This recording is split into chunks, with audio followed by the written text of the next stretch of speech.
sürücüləri 100 manat cərimə gözləyir. Kimlərdən söhbət gedir? Ekranlara yaxın əyləşin. Belə ki, sosial şəbəkələrdə azyaşlı uşaqların avtomobillərin ön oturacağında əyləşdiyini əks etdirən görüntülər sosial şəbəkələrdə yayılıb və bu cür hallar ictimai müzakirələrə səbəb olub və uşaqların avtomobildə təhlükəsiz daşınması məsələsi yenidən gündəmə gəlir.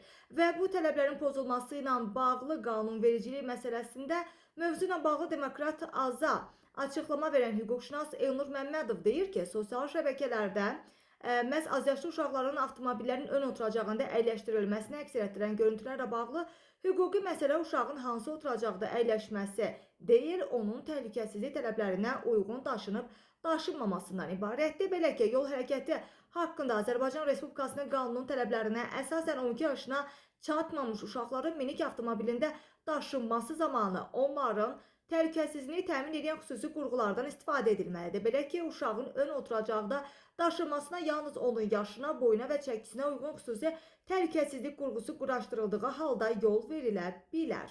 Xüsusilə qeyd edilməlidir ki, uşağın sadəcə ön oturacaqda olması deyil, təhlükəsizlik qurğusundan istifadə edilməməsi və ya sərnişinlərin daşınması qaydalarının pozulması da hüquqi məsuliyyət yaratmış olur və xüsusilə belə bir hallara görə məsuliyyət Azərbaycan Respublikasının İnzibati Xətalar Məcəlləsinin 327.2-ci maddəsində nəzərdə tutulur. Həmin maddəyə əsasən sərnişinlərin daşınması qaydalarının pozulmasına görə sürücü nə az nə çox 100 manat məbləğində inzibati cərimə edilir. Hüquqşünas vurğulayır ki, qanunun məqsədi uşağın avtomobildə yerləşdirilməsini məhdudlaşdırmaq deyil, qəza zamanı onun xəsarət alma riskinin minimuma endirilməsindən ibarətdir. Buna görə də sürücülər azyaşlı sərnişinləri yalnız təhlükəsizlik kəmərləri və yaş xüsusiyyətlərinə uyğun xüsusi qoruyucu vasitələrlə təmin etməli, uşağın fiziki göstəricilərinə uyğun olmayan oturacaqdan istifadə etməməlidirlər. Azyaşlı uşağın ön oturacaqda daşınması yalnız xüsusi